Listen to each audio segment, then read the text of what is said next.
Selama lebih dari 100 tahun, saksi-saksi Yehova mengumumkan berita Alkitab bahwa kerajaan Allah akan menyingkirkan kefasikan dari dunia, memulihkan bumi menjadi Firdaus, dan menyempurnakan manusia. Namun, membagikan kebenaran ini kepada orang lain sering mengakibatkan penindasan dari institusi yang kuat. Tapi, mengapa berita sepositif itu mengakibatkan reaksi senegatif itu? Bagaimana kita mengatasi tantangan itu hingga menjadi seperti sekarang? Inilah kisah orang-orang yang ingin sekali hidup menurut kebenaran Alkitab, sekalipun dimusuhi. Seraya menonton, amatilah tekad hamba Yehova zaman modern untuk belajar dengan rajin, mengabar dengan semangat, dan terus melayani Allah dengan setia. Video ini bukan cuma kisah sejarah, ini kisah saudara. Ini pengingat bahwa Yehova memegang kendali penuh, dan bahwa inilah organisasinya. Ini kisah yang dimulai lebih dari 6.000 tahun yang lalu, kisah saksi-saksi Yehova.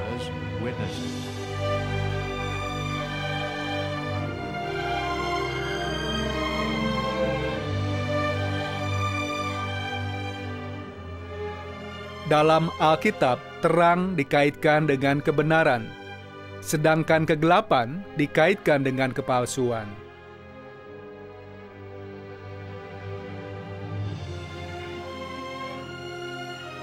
Saat Allah merampungkan penciptaan, tidak ada kegelapan rohani.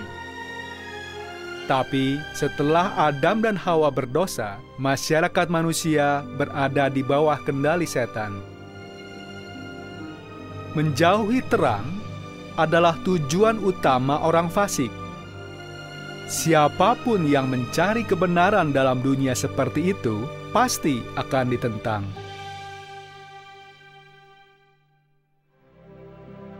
Terang kebenaran bersinar dengan cemerlang sewaktu Yesus Kristus berada di bumi. Semua yang benar-benar mengikuti Yesus mencerminkan terang yang Ia pancarkan. Tapi, Yesus menubuatkan bahwa setelah kematian para rasul, akan ada penyimpangan dari ibadat murni. Kemurtadan akan begitu meluas, sehingga murid-murid sejati akan nyaris lenyap hingga penutup sistem ini. Pada saat yang sama, suatu bentuk yang palsu dari kekristenan akan berkembang. Dan itulah yang terjadi.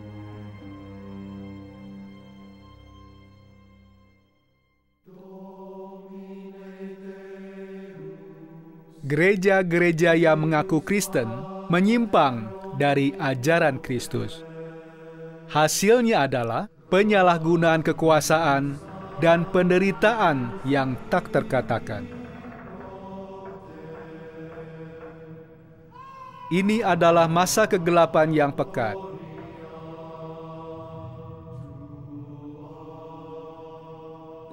Pada abad-abad setelah berdirinya sidang Kristen, kita melihat bagaimana banyak pemimpin gereja Kristen atau sidang Kristen juga mulai menyukai hikmat duniawi. Konsep dari Plato dan filsuf Yunani lainnya mulai menyusupi apa yang disebut pemikiran Kristen.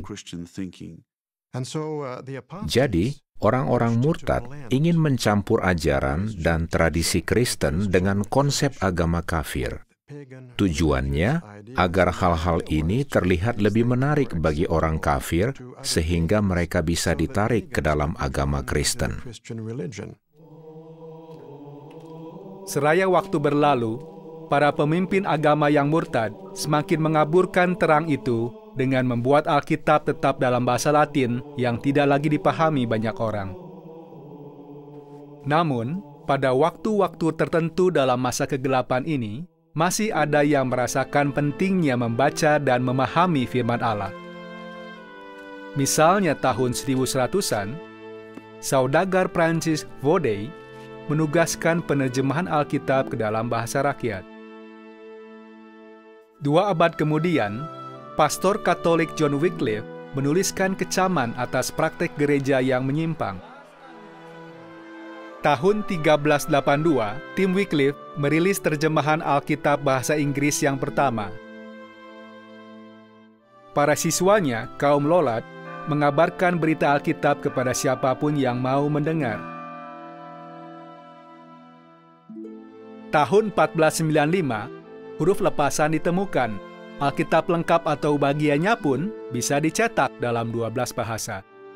Bapa kami yang di sorga, Tak lama kemudian, orang-orang membacanya sendiri. Dan beberapa mulai memahami bahwa gereja telah jauh menyimpang. Tahun 1500-an, orang-orang seperti Hardwigh Zwingli, Martin Luther, dan John Calvin menyatakan perlunya kembali ke prinsip asli kekristenan. Pria-pria ini dan yang lainnya berupaya membeberkan praktek munafik dan menjunjung ajaran Alkitab, meski harus bentrok dengan para pemimpin agama yang berpengaruh. Mereka siap membela keyakinannya, meski pengetahuan mereka belum lengkap. Tapi, sebagai akibatnya, mereka dianiaya. Dan seringkali, ini mengakibatkan kompromi, terutama dalam hal pengabaran.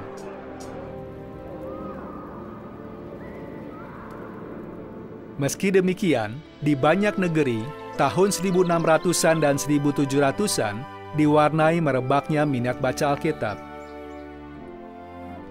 Di Inggris, banyak orang terpelajar menyatakan bahwa Tritunggal tidak berdasarkan Alkitab. Di antaranya ilmuwan Sir Isaac Newton, pujangga John Milton, dan kimiawan Joseph Priestley. Selain menolak Tritunggal, Priestley menyatakan bahwa ajaran jiwa yang tidak berkematian itu palsu. Menurutnya, orang Kristen abad pertama memiliki iman sejati, dan perubahan apapun dari pola kepercayaan itu adalah penyimpangan. Pendapatnya memicu perdebatan sengit di gereja maupun di pemerintahan. Tahun 1791, massa merusak rumah dan laboratorium Priestley. Tekanan memuncak selama 3 tahun berikutnya, sampai ia lari ke Amerika Serikat. Ia diikuti banyak orang lain yang menyetujui pandangannya. Di antaranya, Henry Grew. Tahun 1807, Grew yang berusia 25 tahun diundang menjadi pastor gereja baptis di Hartford, Connecticut. Ia punya falsafah menarik tentang mempelajari Alkitab. Biarkan ayat menafsirkan ayat. Maksud Grew, penafsir terbaik Alkitab adalah Alkitab sendiri. Seraya belajar, ia mulai sadar bahwa doktrin Tritunggal itu palsu. Nah, seseorang tentu tidak bisa menjadi rohaniwan gereja baptis kalau ia tidak percaya Tritunggal. Setelah 4 tahun, Grew dan beberapa orang lain mengundurkan diri dari gereja. Belakangan, Grew menerbitkan tulisan berdasarkan Alkitab untuk menangkis doktrin Tritunggal, api neraka, dan jiwa tak berkematian. Menurut Grew, peri tidak berkematian menurut Alkitab adalah karunia Allah bagi orang yang setia, bukan bagi orang fasik. Jadi, bagaimana mungkin orang fasik punya jiwa yang tidak berkematian?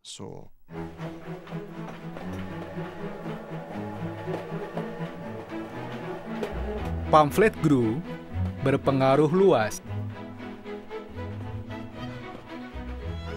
Tulisannya menarik perhatian rohaniwan Metodis George Storrs. Karena penasaran, Storrs mempelajarinya selama 3 tahun. Ayat-ayatnya jelas tentang pokok ini. Tapi temuannya tidak terlalu diminati rekan-rekan rohaniwannya. 18 ayat 4, jiwa yang berdosa itu juga akan mati. Akhirnya, tahun 1840, karena nuraninya sangat terganggu oleh perbedaan antara ajaran Alkitab dan ajaran yang wajib ia berikan sebagai rohaniwan Metodis Episkopal, ia mengundurkan diri. Tahun 1842, Storrs mulai menerbitkan majalah bulanan Bible Examiner. Tak lama kemudian, ia bertemu Henry Grew. Mereka menjadi akrab dan bekerja sama dalam debat-debat melawan pendukung doktrin jiwa tak berkematian. Ya, dan Yeskil 18 ayat 4 yang tadinya saya pikir. George Storrs yakin bahwa agar setiap orang yang hidup selama masa kembalinya Kristus dapat diselamatkan, diperlukan kampanye pengabaran global.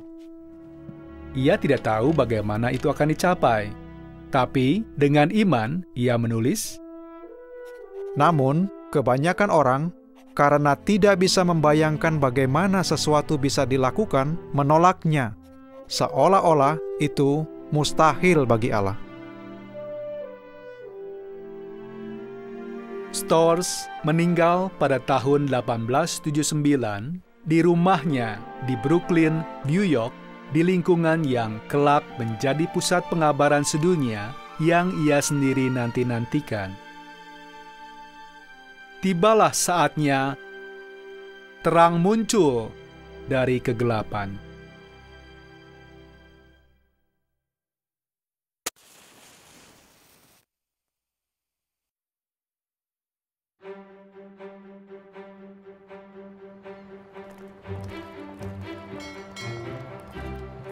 Pada tahun 1845, Joseph dan Anne Alice Russell beremigrasi dari Irlandia ke Pennsylvania, Amerika Serikat.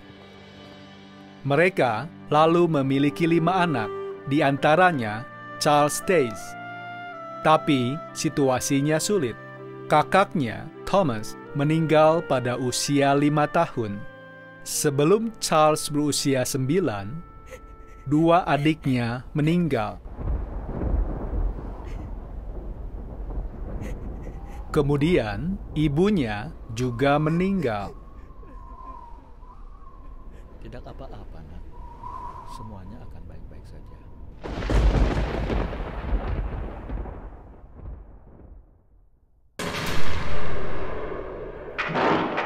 Tahun itu, 1861, Amerika Serikat dilanda perang sipil yang menewaskan 618.000 orang.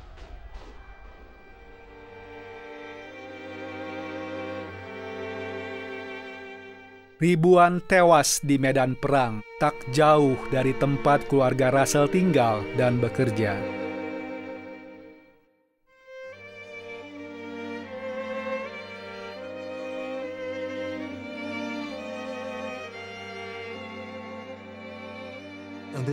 Mereka dapat melihat langsung akibat perang atas orang-orang, penderitaan, kematian. Charles Russell muda sering memikirkan apa yang terjadi dengan orang mati. Kebanyakan agama menyatakan bahwa Allah menciptakan manusia dengan peritak berkematian, dan Ia membuat neraka yang bernyala-nyala untuk menyiksa orang selamanya, kecuali yang ditakdirkan untuk selamat. Perasaan Russell tentang ajaran itu terungkap dalam tulisannya, Allah yang menggunakan kuasanya untuk menciptakan manusia yang telah Ia ketahui sebelumnya dan telah Ia takdirkan untuk disiksa selama-lamanya, tidaklah mungkin bersifat bijaksana, adil, atau pengasih. Standarnya akan lebih rendah daripada standar banyak manusia. Ia tidak pernah bisa merukunkan ajaran siksaan kekal dengan uraian Alkitab tentang Allah yang pengasih. Saat memeriksa kredo gereja-gereja besar dan melihat mereka mengajarkan bahwa orang fasik disiksa selamanya, ia sama sekali tidak bisa menerimanya. Semua orang kala itu percaya bahwa Allah senang balas dendam. Russell tahu kata Alkitab di 1 Yohanes 4 ayat 8, Allah adalah kasih. Bagaimana mungkin Allah kasih melakukan itu? Imannya pun goyah. akan ada kiriman lagi. Ia merasa dapat berbuat yang terbaik bagi orang lain lewat bisnis dan filantropi. Pada usia 11, ia menjadi mitra ayahnya dalam bisnis rangkaian toko pakaian. Charles Russell meluaskan bisnis itu dan akhirnya mengoperasikan sejumlah toko sendiri. Ini kembaliannya. Terima kasih. Pada usia 25, ia memiliki lebih dari $300.000 AS, setara dengan $7 juta sekarang. Namun, ia masih mencari kebenaran.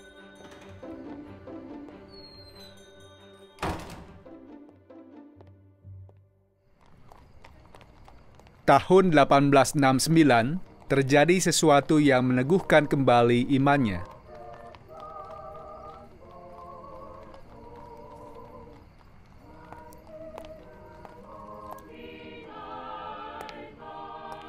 Kebetulan suatu malam, saya mampir ke sebuah ruangan yang berdebu dan kotor untuk melihat apakah segelintir orang di sana punya sesuatu yang lebih masuk akal ketimbang kredo gereja besar.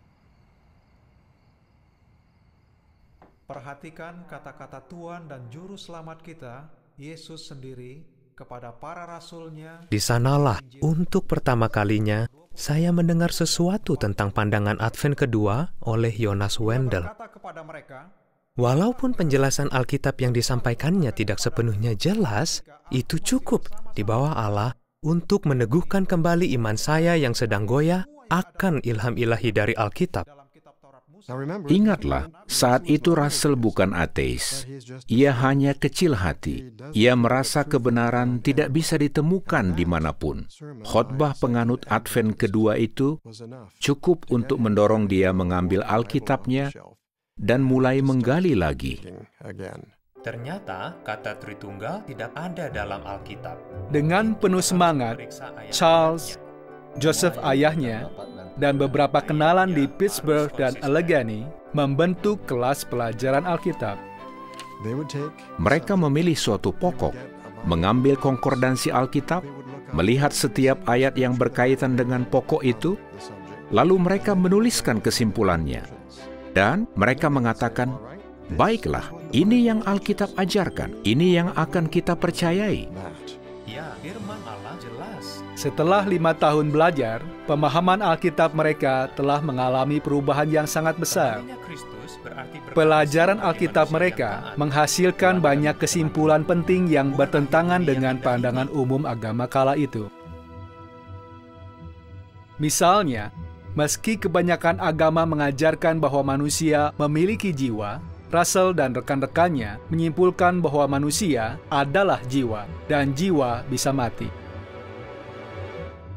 Dan meski susunan Kristen mengajarkan bahwa Bapa, Putra, dan Roh Kudus itu satu pribadi, para siswa ini berpendapat bahwa Yehuwa itu Allah yang Esa, bukan bagian dari Tritunggal. Selain itu, meski gereja mengajarkan bahwa Kristus akan kembali dalam tubuh jasmani dan bumi akan dibinasakan, kelompok kecil ini paham bahwa Kristus akan kembali tanpa kelihatan dalam roh dengan tujuan memberkati manusia yang taat. Mereka tidak sekadar mengatakan seandainya begini atau mungkin begitu, tapi berupaya keras menemukan kebenaran. Dan fakta bahwa mereka memutuskan untuk menuliskan kesimpulannya menunjukkan bahwa mereka yakin kebenaran itu akan ditemukan. Kita melihat terang hanya jika sudah saatnya Yehuwa menyingkapkannya. Jadi, inilah awal waktunya Yehuwa menuntun umatnya dari kegelapan menuju terang yang menakjubkan.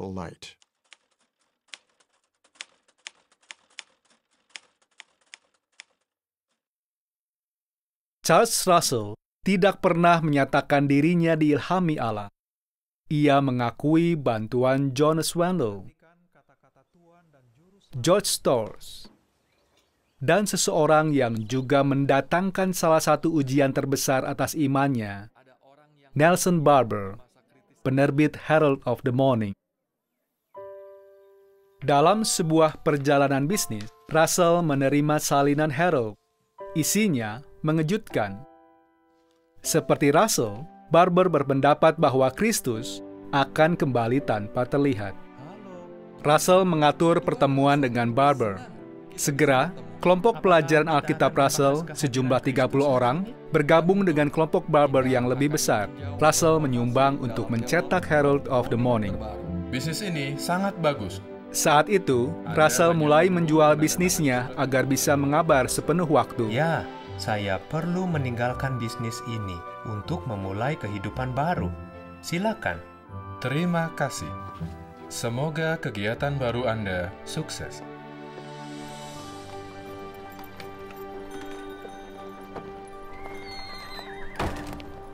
Ia yakin bahwa kehadiran Tuhan adalah hal yang terpenting. Kehadiran Kristus tidak disamakan dengan air bah, tapi dengan zaman Nuh.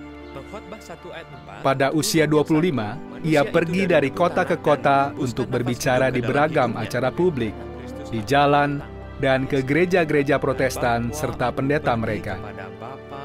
Ia tidak mau membentuk gereja baru karena sudah ada banyak denominasi.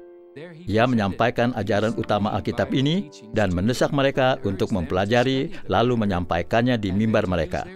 Tentu saja mereka tertawa dan tidak peduli. Maka Russell memutuskan harus ada yang mengabarkan semua ini. Ia pun menggunakan waktu dan energinya untuk itu. Mungkin kita pikir karena kaya, ia bisa saja mengambil jalan yang mudah, mungkin mendanai orang lain untuk melakukannya. Ia memusatkan seluruh hidupnya pada pekerjaan itu, menjual bisnisnya, dan terlibat langsung. Kita dapat melihat semangat dan kecintaannya pada kebenaran.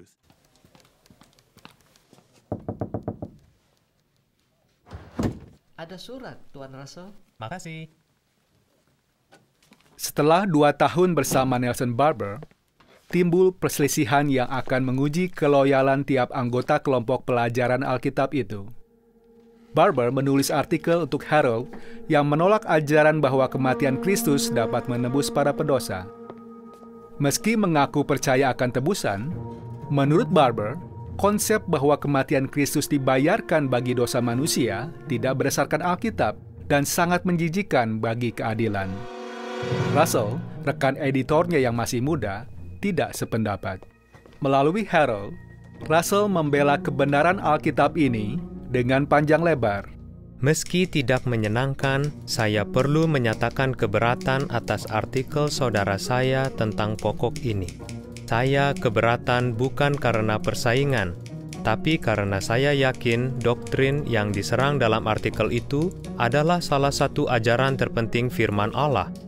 Yesus Kristus melalui rahmat Allah mengecap kematian bagi setiap manusia. Dalam Herald, Barber membalas, "Menurut saya, teologi seperti itu palsu, dan keadilan demikian sangat menjijikan bagi prinsip benar dan salah." Kecewa karena Barber menolak ajaran Alkitab ini, Russell meminta dia secara pribadi untuk mengundurkan diri atau menjual sahamnya. Meski saya masih menganggap Anda saudara dalam Kristus, saya menganggap pokok perbedaannya begitu mendasar dan penting, sehingga persekutuan penuh tidak mungkin ada lagi di antara Anda dan saya. Saya merasa hubungan kita harus berhenti. Setelah berbulan-bulan bertikai, kelompok Russell mengundurkan diri dari kelompok Barber. Akhirnya, Russell memutuskan semua hubungan dengan Herald of the Morning. Saudara Russell sadar bahwa ia tidak dapat memulihkan iman pria itu yang sudah goyah, malah sudah hilang. Maka ia menganggap Tuhan berkehendak agar ia mulai menerbitkan majalah lain, Zion's Watchtower and Herald of Christ Present. Terbitan pertama Juli 1879. Pada tahun itu juga, Thomas Edison mematenkan cahaya listrik, dan Charles Russell berubah dari siswa menjadi penerbit. Maka terbitlah era baru terang jasmani dan rohani.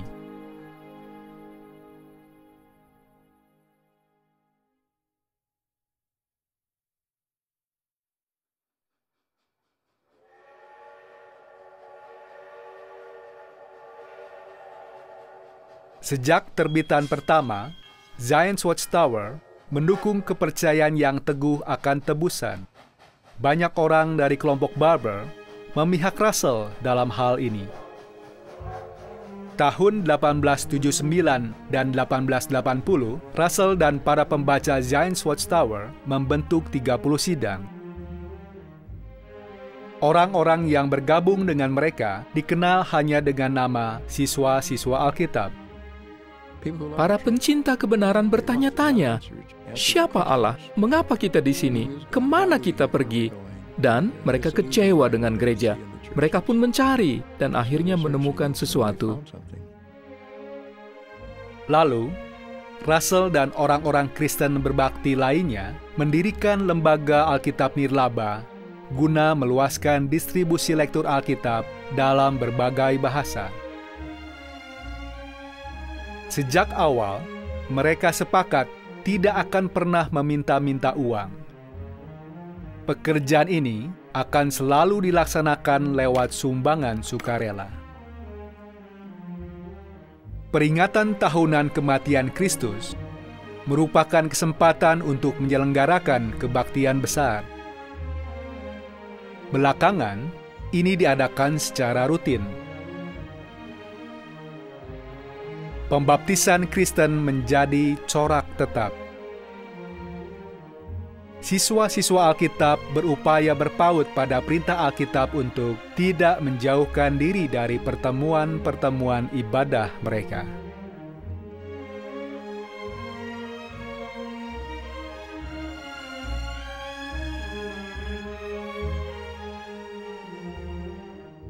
Penyelenggaraan lain untuk membina jumlah siswa Alkitab yang kecil tapi terus bertumbuh itu dimulai pada tahun 1894. Para wakil keliling, disebut musafir, dikirim untuk memandu perhimpunan dan membantu sidang-sidang baru.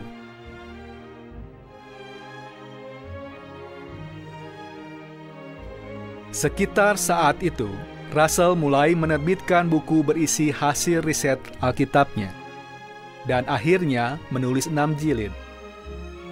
Buku-buku ini kemudian dikenal sebagai Studies in the Scriptures. Sewaktu membaca buku ini, orang-orang tergerak untuk membagikan apa yang mereka pelajari.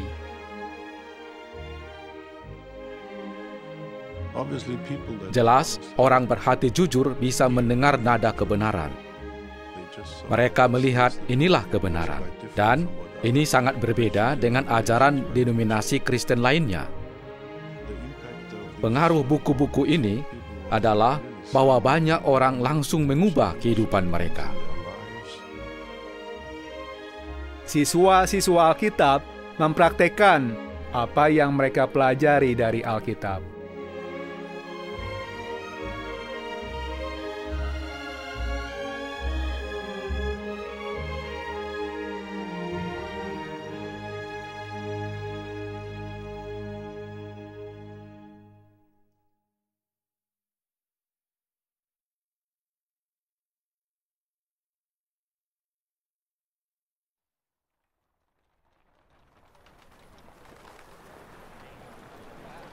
Tahun 1881, artikel Dicari 1000 Pengabar mengundang pembaca Zion's Watchtower untuk membagikan lektur Alkitab kepada masyarakat.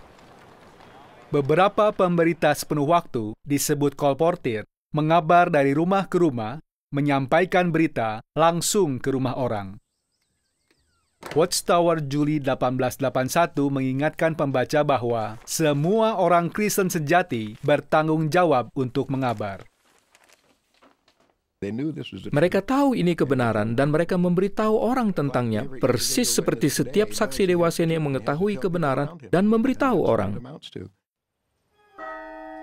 Tahun 1899, Zion's Watchtower mengajukan cara baru pengabaran, membagikan publikasi sepulangnya orang dari gereja pada hari Minggu.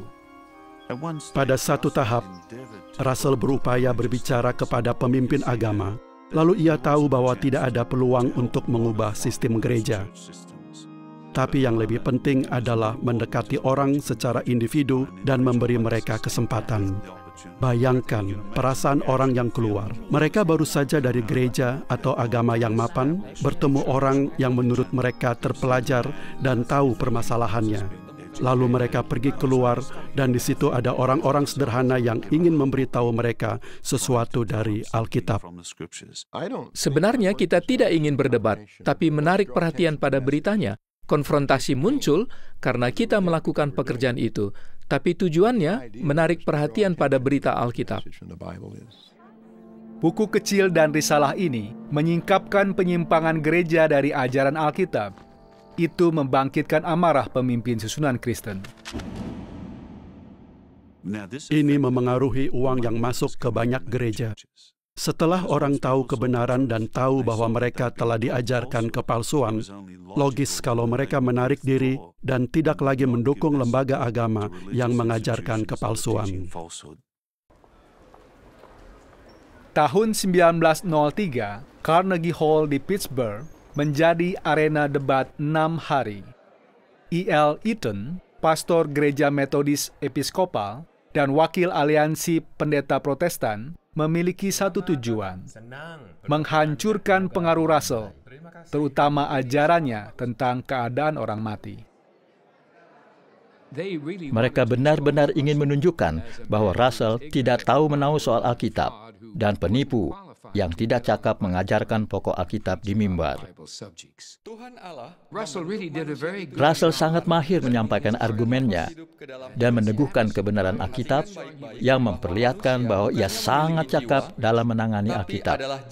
Orang tidak hanya melihat perbedaan antara keduanya, tapi juga melihat bahwa kebenaran Alkitab jelas tentang banyak pokok. Kabarnya, seorang pendeta yang hadir untuk mendukung Eaton mendatangi Russell setelah itu dan mengatakan, "Saya senang sekali saudara dapat mengarahkan pipa air ke neraka dan memadamkan apinya." Surat kabar setempat menerbitkan laporan penuh setiap debat keesokan harinya. Lalu saudara-saudara mendapat ide, bagaimana kalau khotbah saudara Russell dicetak berbarengan di berbagai surat kabar setiap pekan? Mereka akan mengirimkannya ke semua surat kabar di Amerika Serikat, Kanada, dan bahkan Eropa. Khotbah Russell dimuat dalam 2.000 surat kabar, menjangkau 15 juta pembaca. Beritanya menyebar dengan cepat, tapi siswa-siswa Alkitab bertekad menjangkau seluruh ujung bumi. Untuk itu, Russell mempersiapkan kampanye yang bahkan lebih intensif lagi. Hingga 1908, pekerjaan itu diarahkan dari kampung halaman Russell, sekarang bagian dari Pittsburgh, Pennsylvania. Tapi, untuk melakukan pekerjaan yang lebih luas dan lebih internasional, kantor pusat itu, yang dikenal sebagai Rumah Alkitab, terlalu kecil. Tahun 1908, Russell mengutus J.F. Rutherford dan yang lainnya ke New York City guna memperoleh tempat yang lebih cocok. Tempat itu dinamai Bethel, artinya Rumah Allah. Orang-orang yang tinggal di sana disebut keluarga Bethel. Semuanya sukarelawan, masing-masing bekerja keras untuk menyinarkan terang Alkitab ke seluruh penjuru bumi. Sejak 1891, Russell dan beberapa rekannya bepergian ke negeri-negeri lain untuk membantu orang secara rohani. Saya ingin meluaskan pengabaran kita ke seluruh dunia. Sebuah perjalanan 27.000 km membawa mereka ke Eropa, Asia, dan Afrika. Salah satu hasil perjalanan itu adalah mereka melihat kebutuhan akan publikasi dalam berbagai bahasa. Tak lama setelah ia mengunjungi suatu tempat, muncullah kelompok siswa-siswa Alkitab. Pekerjaan mencapai tingkat internasional. Tetapi, dari tahun 1909 hingga 1912, Russell meningkatkan upayanya dengan mengadakan perjalanan melintasi Eropa, Timur Tengah, dan akhirnya ke seluruh dunia.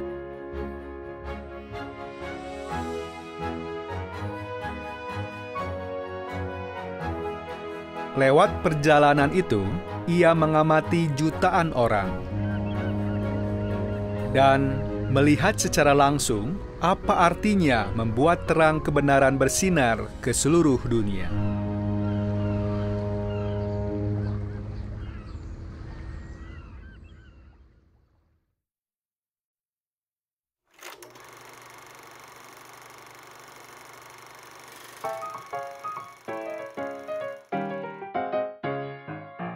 Pada tahun 1914, ada 5.000 siswa Alkitab yang mengabar di 68 negeri.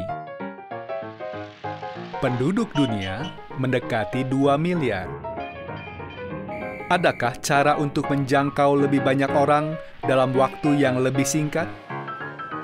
Teknologi baru membuka kesempatan.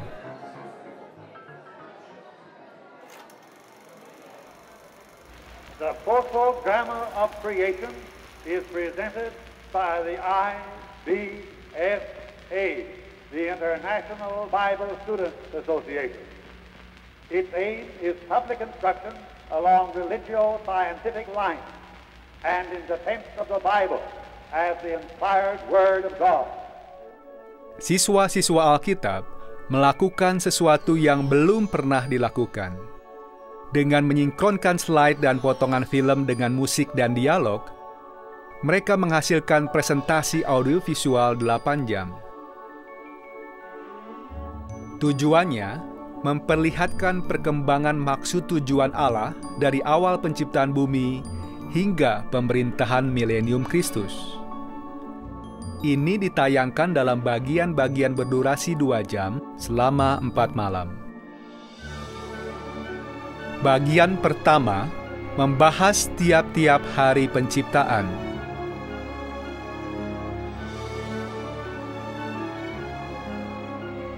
Air bah pada zaman Nuh.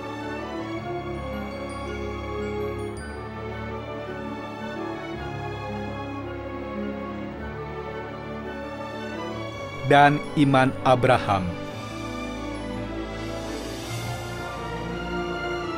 Bagian kedua memperlihatkan cara Allah berurusan dengan Israel kuno. Dari Exodus hingga pemerintahan raja-raja Yehuda. Bagian ketiga membahas kehancuran Bait Salomo dan nubuat-nubuat mesianik serta penggenapannya.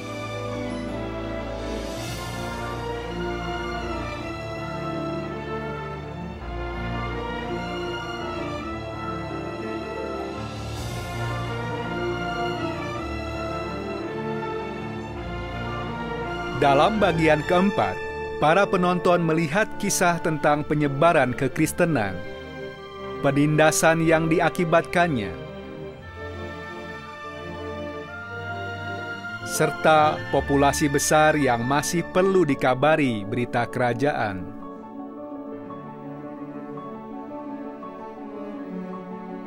Pertunjukan ini diatur agar 80 kota bisa dilayani setiap hari. Siswa-siswa Alkitab sendiri menutupi semua biaya untuk menyewa teater yang cocok. Drama foto penciptaan merupakan pencapaian teknis yang tak tertandingi kala itu. 1 dekade kemudian, barulah ada film komersial berdurasi penuh yang memadukan musik, dialog yang tersinkronisasi, serta film berwarna. Hanya dalam waktu 1 tahun, 9 juta orang di seluruh bumi telah menyaksikan drama foto penciptaan.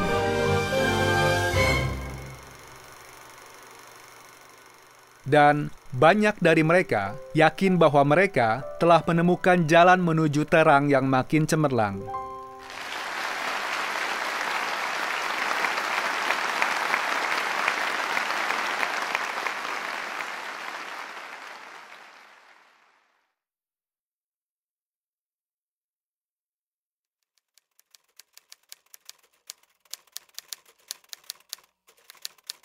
Tahun 1876, Russell telah menulis artikel di Bible Examiner berjudul Zaman Orang Kafir, Kapan Berakhir?, yang menyatakan bahwa 7 masa akan berakhir pada tahun 1914. Berdasarkan mimpi tentang pohon dalam Daniel pasal 4, Russell menyimpulkan bahwa dinasti Raja Daud akan dipulihkan 2.520 tahun setelah itu digulingkan. Selama masa itu, tidak ada raja dari keturunan Daud yang memerintah. Siswa-siswa Alkitab menyebut masa itu zaman orang kafir. Apa yang akan terjadi pada akhir masa itu? Mereka bernalar bahwa karena Yesus satu-satunya pribadi yang memenuhi syarat untuk menempati tahta Daud, Kristus sendiri akan mulai memerintah pada tahun 1914. Apa artinya itu bagi bumi? Berdasarkan Daniel 2 dan Matius 24, siswa-siswa Alkitab mengabarkan bahwa masa anarki global akan datang, yang puncaknya adalah akhir sistem ini. Mereka yakin bahwa sekitar saat itu, sidang jemaat akan diangkat ke surga. Mereka tahu bahwa 1914 adalah tahun yang penting, berakhirnya zaman orang kafir. Saat itu mereka merasa pekerjaan akan selesai dan mereka seolah-olah akan pulang. Jadi mereka menantikan masa imbalan. Mereka mengerti bahwa itu tahun yang penting. Terutama mereka berpikir bahwa 1914 barulah awal penghakiman atas dunia atau Armageddon. Namun, orang pada umumnya menantikan masa depan yang berbeda. Banyak yang menulis autobiografi tentang pertengahan tahun 1914 melukiskan adanya ketentraman yang luar biasa, penuh harapan dan janji. Beberapa pakar mengatakan bahwa 1914 adalah tahun terbaik untuk meraih perdamaian dunia. Apa yang siswa-siswa Alkitab kabarkan tentang anarki global tampaknya mustahil. Namun, siswa-siswa Alkitab terus menanti dan bekerja. Kemudian, tanggal 28 Juni 1914, Pangeran Austria-Hungaria dan istrinya dibunuh. Tembakan sang pembunuh memicu perang paling berdarah yang pernah dialami manusia hingga saat itu.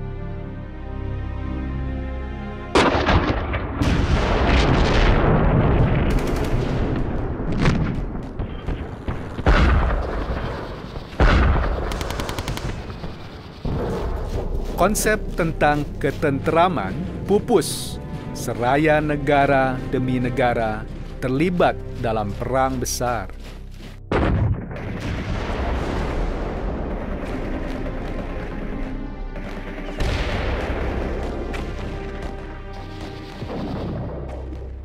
Peristiwa ini dan peristiwa sejarah lainnya selaras dengan apa yang Yesus katakan sebagai ciri penutup sistem ini.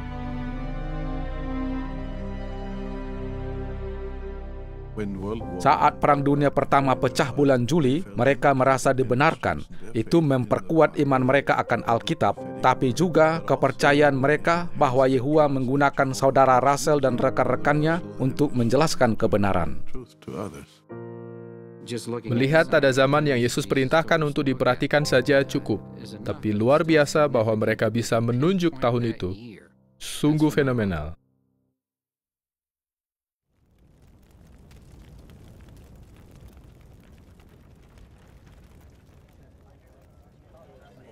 Di Battle Brooklyn, tanggal 2 Oktober 1914, Charles Russell membuat pengumuman yang sangat penting. Zaman orang kafir telah berakhir. Waktu bagi raja-raja mereka sudah habis. Penantian masih berlangsung. Banyak dari siswa-siswa Alkitab berharap segera menerima upah surgawi. Ibu saya, dia siap menjual seisi rumah karena ia pikir akhir itu akan datang pada tahun 1914, dan begitulah perasaan banyak saudara kala itu. Meskipun demikian, situasi dunia yang menyengsarakan pada tahun 1914 tidak mengartikan bahwa pekerjaan siswa-siswa Alkitab sudah selesai. Russell yakin bahwa pekerjaan besar masih harus dilakukan. Ia menulis, "Jangan mengimpikan bahwa pintu sudah ditutup. Ada orang-orang yang mencari kebenaran. Orang-orang yang duduk dalam kegelapan." The Watchtower, 15 Februari 1915.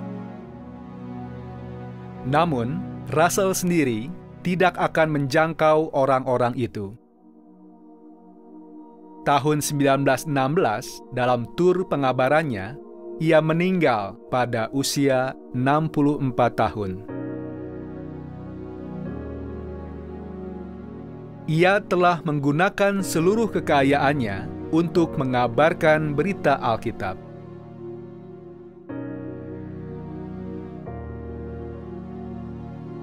Sementara mayoritas siswa Alkitab terus mempelajari Alkitab dan membagikan beritanya, ada yang tidak bisa lepas dari kekecewaan.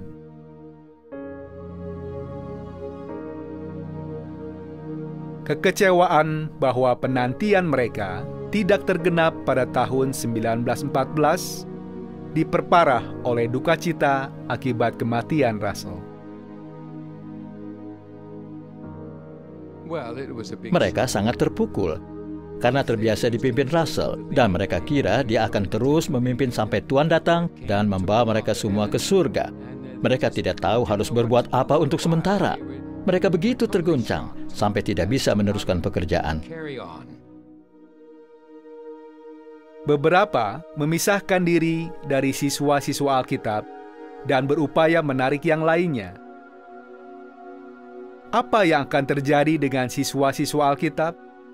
Apakah mereka akan bubar karena hanya mengikuti Russell?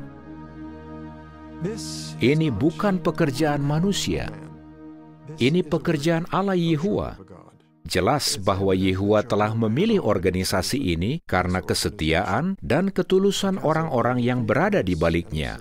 Jelas bahwa Yehova telah memilih organisasi ini untuk menyelesaikan pekerjaannya. Ada cukup banyak orang berhati jujur yang lapar akan kebenaran, yang ingin melakukan kehendak Allah untuk mencegah organisasi ini runtuh. Ketimbang menyerah pada kekecewaan atas apa yang tidak terjadi pada tahun 1914, siswa-siswa Alkitab terus membuka pikiran mereka terhadap makna dari apa yang telah terjadi. Perang dunia dan dampaknya telah menjadi peristiwa yang mengguncang dunia sebagaimana dinyatakan Russell hampir 40 tahun sebelumnya. Siswa-siswa Alkitab menyadari bahwa kehadiran Kristus telah mulai tahun 1914 dan hari-hari terakhir dunia sedang berlangsung. 2 bulan setelah kematian Russell, Joseph Rutherford dilantik untuk mengawasi pekerjaan ini. Rutherford adalah rekan dekat Russell, sering bepergian bersamanya dan berbicara membelanya. Seperti Russell, ia percaya bahwa kabar baik harus diberitakan. Ia dinamis dan tidak bisa diintimidasi. Namun, tidak semua orang menyukai watak ini, bahkan di kalangan siswa-siswa Alkitab sendiri. Saudara Rutherford memiliki kepribadian yang sangat berbeda. Orangnya ketus, dan dia tidak takut menyinggung perasaan orang lain. Saya pikir ini ujian yang besar bagi saudara-saudara karena mereka sebenarnya menyembah saudara Russell ketimbang Allah. Rutherford mengatur agar catatan Russell untuk jilid ke-7 Studies in the Scriptures disusun menjadi buku baru berjudul The Finished Mystery. Pada hari buku itu selesai dan ia punya stok di kantornya, ia mengatur agar satu jilid diletakkan di tempat setiap orang di meja makan. Jadi, sewaktu keluarga datang, masing-masing mendapatkan satu buku, The Finnish Mystery. Beberapa penasaran, bertanya-tanya tentang isinya, dan merasa antusias. Tapi sudah ada ketegangan dalam keluarga, karena beberapa saudara yang bertanggung jawab kesal dengan saudara Rutherford.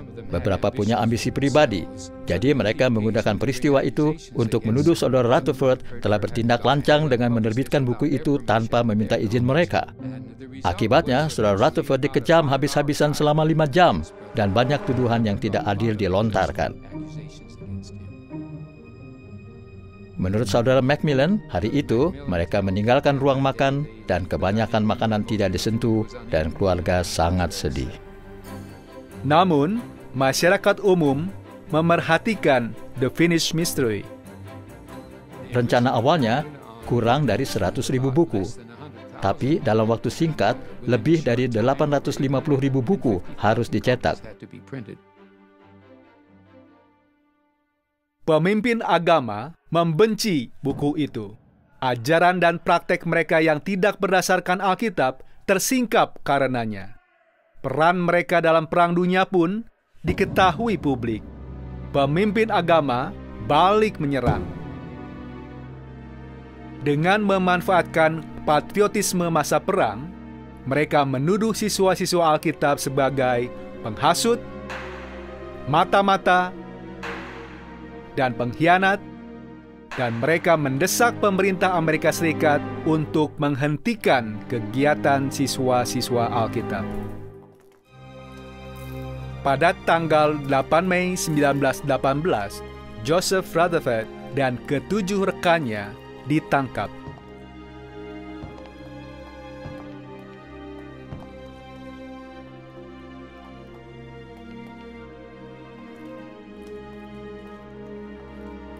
Tanggal 20 Juni, mereka divonis bersalah atas 4 tuduhan menghasut. Tanggal 4 Juli 1918, Rutherford dan rekan-rekannya dipindahkan ke penjara federal di Atlanta, Georgia. Hukumannya 20 tahun penjara. George Fisher, Hugh Macmillan, Robert Martin, Frederick Robinson,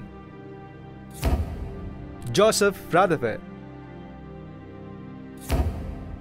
William Van Amber, Clayton Woodward. Di penjara 10 tahun, Giovanni De Cecca.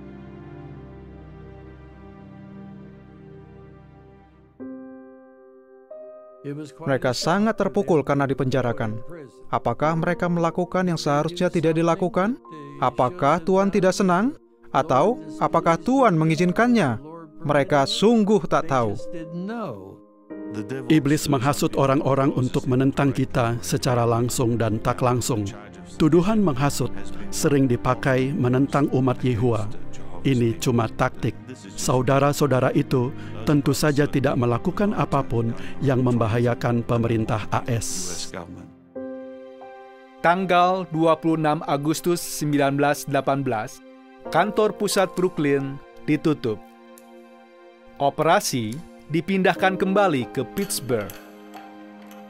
Dalam benak para pemimpin agama, suara siswa-siswa Alkitab sudah dibungkam.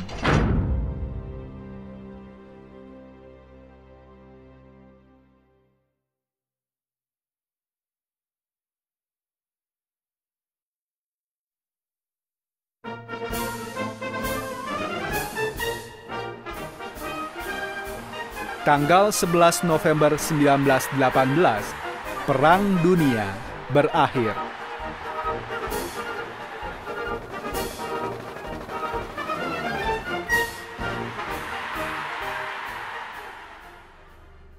Tahanan perang dibebaskan. Rutherford dan rekan-rekannya tidak. Tampaknya musuh mereka berhasil. Siswa-siswa Alkitab mengedarkan petisi untuk pembebasan ke-8 orang itu dan memperoleh 700.000 tanda tangan. Tanggal 12 Maret 1919, Woodrow Wilson, Presiden Amerika Serikat, mengakui bahwa hukuman pemenjaraan mereka berlebihan. Tanggal 26 Maret, ke-8 pria itu dibebaskan. Belakangan, semua tuduhan dibatalkan. Tuhan sedang mempersiapkan mereka untuk masa depan. Akan ada pertempuran dengan dunia politik, agama, dan perdagangan. Dan saudara Rutherford sudah siap dan terlatih untuk itu sekeluarnya dari penjara. Setelah bebas, para pria itu dipenuhi semangat. Dalam waktu 6 bulan, kantor pusat dipindahkan lagi ke Brooklyn, dan pengaturan dibuat untuk kebaktian di Cedar Point, Ohio. Disinilah mereka memperkenalkan rekan majalah The Watchtower yang disebut The Golden Age. Tujuannya menjelaskan makna peristiwa dunia dan menanamkan harapan akan jalan keluar yang terunggul. Rutherford dan rekan-rekannya baru saja dibebaskan dari penjara. Dalam waktu beberapa bulan, mereka mengorganisasi kebaktian yang sangat besar ini dan kemudian mengumumkan terbitnya majalah baru, The Golden Age. Itu sungguh luar biasa. Tadinya tidak ada kegiatan, lalu semuanya berlangsung dengan kecepatan penuh. Tanggal 8 September 1922, kebaktian lain diadakan di Cedar Point. Di sini, Rutherford menyampaikan apa yang mungkin menjadi khotbahnya yang paling dikenang. Apakah saudara percaya bahwa Raja Kemuliaan telah mulai berkuasa? Ya! Maka kembalilah ke ladang. Dunia harus tahu bahwa Yehowa adalah Allah dan bahwa Yesus Kristus adalah Raja segala raja dan Tuhan segala tuan. Inilah hari dari segala hari. Lihat, Sang Raja memerintah. Kalian adalah pemberita-pemberitanya. Karena itu, umumkan Raja dan kerajaannya.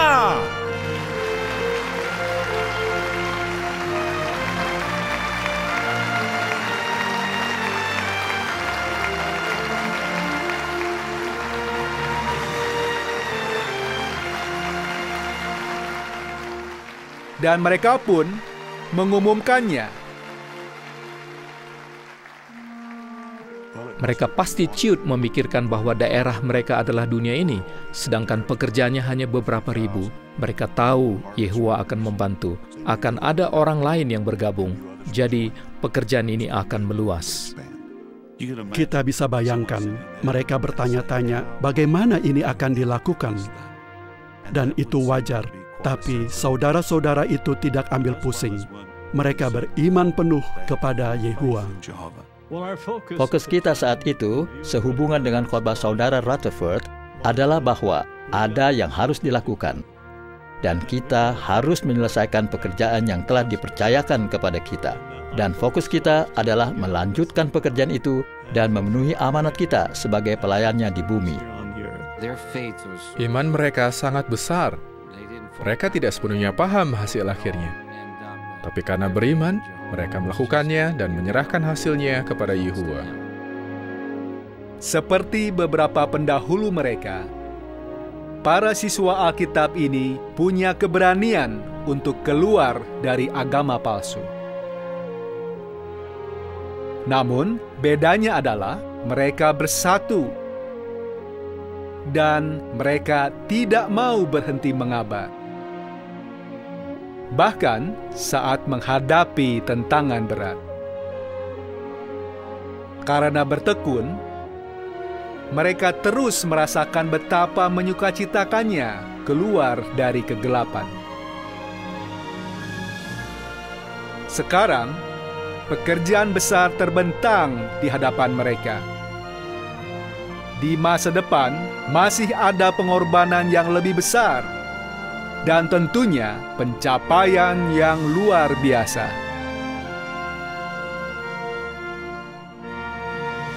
Tetapi iman mereka bahwa Kristus telah mulai memerintah, ditambah dengan penghargaan akan pengarahan dan dukungan Yehua, memberi mereka keberanian yang dibutuhkan untuk menyinarkan terang kebenaran ke seluruh bumi.